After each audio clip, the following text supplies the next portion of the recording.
Yo, what's up, team? Eddie Gray here. We're talking about note repeat and why is this important? Why should we take the time to use note repeat in Logic Pro?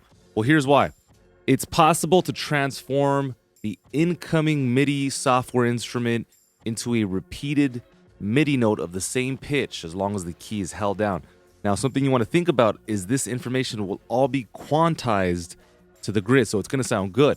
You can define parameters such as the rate, the velocity, meaning how loud, and the gate length, as well as assign MIDI controllers. Okay, so that seems pretty simple. How do we access this note repeat? Well, top left, you got this small icon here, which opens up the toolbar. And you can also hit Control Option Command T, and that will render the same results. Now then, top left, note repeat. You want to go ahead and click on that. Okay, so once you have note repeat up and running, it should look something like this. Very unassuming GUI, but there's more, believe me. You can change the rate. Again, so long as you're holding a note, you will hear it. So check this out. So that's 16th notes. If I wanted 8th notes, we can get this. And like I said, best part is everything is recorded to the grid. So let's record 8th notes on this track, and then we will go from there.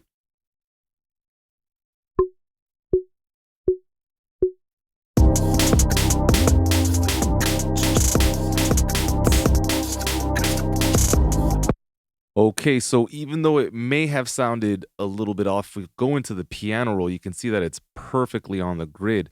So when you play back, it will sound flush. Check it out. All right, so I'm gonna hit Command A. I'll change the velocity value just so it's a little bit softer in the mix.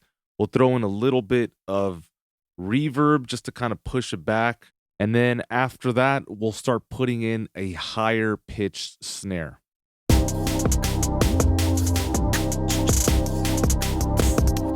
Okay, so here I have instantiated drum synth, which is one of the newer additions to Logic Pro 10.6. And so let me go ahead and reinstantiate that. I'm going to double click in the track header here, and that's going to give me the same instance, same plugin. And so we'll call this snare 2. And so what we're going to do here, because track number 8 is in focus, so this means that note repeat is connected to track 8, is we're going to play a higher snare with a different value. So let's think more fills and less background. So here we'll do maybe 16th. Okay, well, we don't want an 808 sound. We want snares and claps. Yeah, that sounds okay. Maybe add some dirt. Okay, let's start there. And if you have key tracking on, what's going to happen is that as you play chromatically up the scale on your MIDI keyboard, your keyboard will sound as if it's pitching up, for example.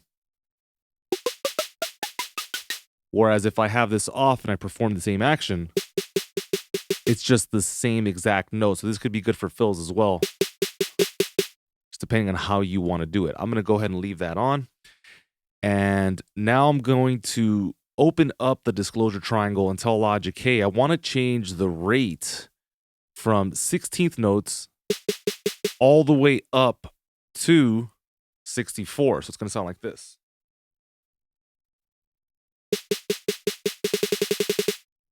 So we'll just throw in some fills just like that using the modulation wheel. Okay, here we go.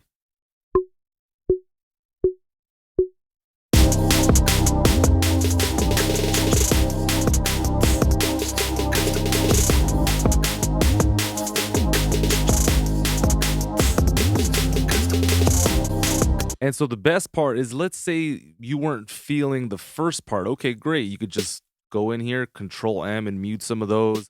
Okay, and I'll take these last and pitch them up. And maybe the last 3, pitch them up a little bit more. All right.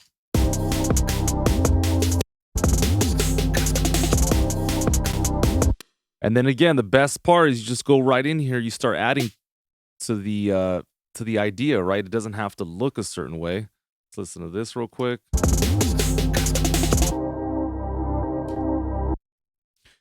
My recommendation is that you do all of this separately. So rather than trying to fit the hi-hats, the snares, and everything all together, you separate the process, okay? In order to make sure that it's seamless and clean. Because one thing I've seen in the last 7 years, trained thousands of clients, is that no repeat doesn't really work as you change it. For example, if I use this value and then I try something else and I try something else, it doesn't seem to work as well as if you separate all of the elements. All right, let's talk about something else. I can connect the modulation rate with velocity. Okay, so in terms of velocity, you can have it fixed. In other words, no matter how soft or how heavy you play, it's always going to be at a velocity value of, like, let's say 106 or whatever.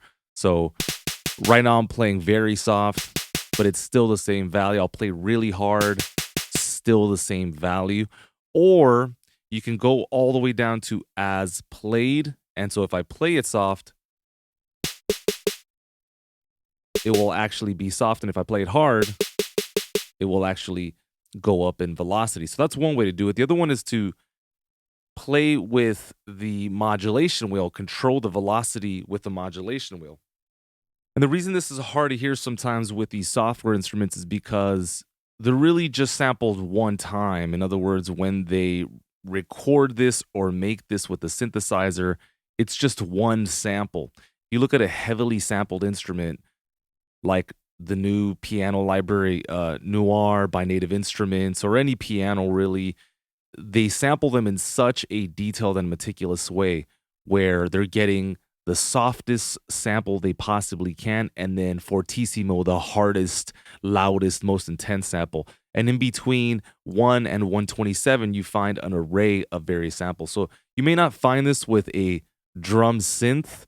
So it may not perform the same way, but just be aware that this is what the intention is here.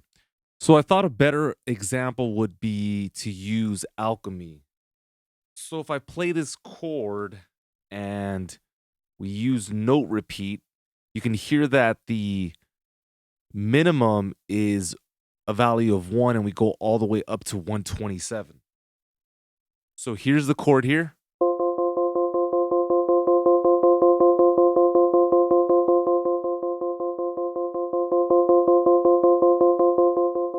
So you can hear that it goes up in amplitude, but it's still theoretically the same intensity. And so this is what I'm talking about when it comes to, it depends on how they sample the instrument. So now I can tie in the modulation rate with the velocity. Let's listen to that.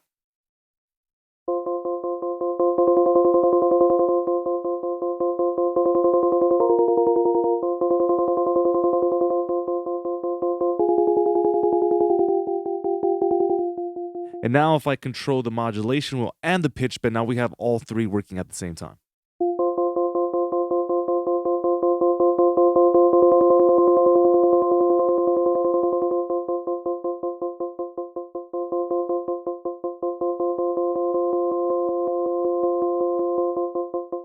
And again, just a side note, if you're not interested in controlling the modulation, turn that off and choose a value so that no matter how hard or soft you play, it's always going to play at a steady volume.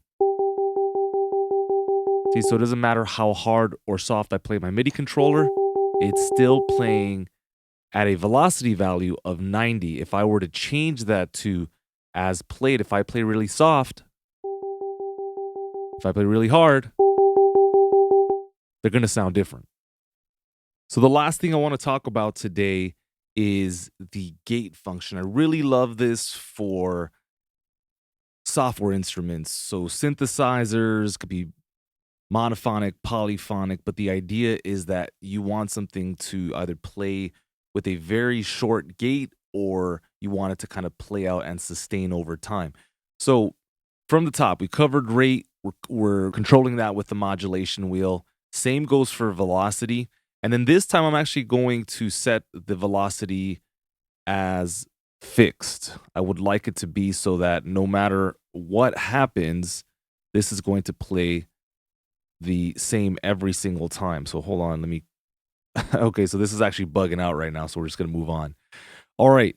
So then gate, this is fantastic, guys. You're going to love it. So I'm going to start with a minimum value of 5%, and then we're going to control this with the pitch bend.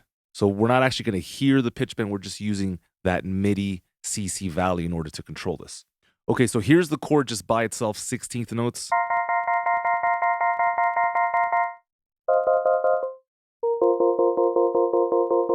And then as soon as I start playing with the pitch bend wheel, check this out.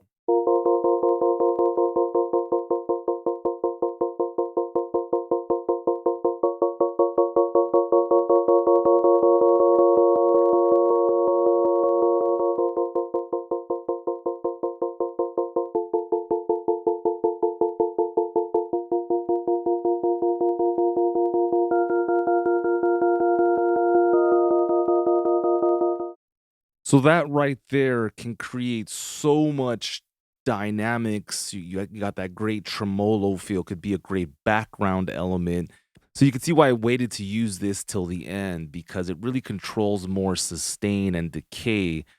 So on a drum sound, it may not be as pertinent, but who knows? Depends on how long, your sound carries out. Look, I hope you're enjoying the content. There is one more feature which I will not be talking about today. It's outside the scope of this video, but if you want to watch a video on this and you want me to create one, go ahead and hit me up in the comments and tell me that you have shared this content with a friend. If I see that kind of response, I am more than happy to talk about key remote at length. All right, guys, signing off. Thank you very much for your time. As always, this is your channel. This is your group. This is your community. And I thank you very much for hanging out. I'll see you on the next one. Cheers.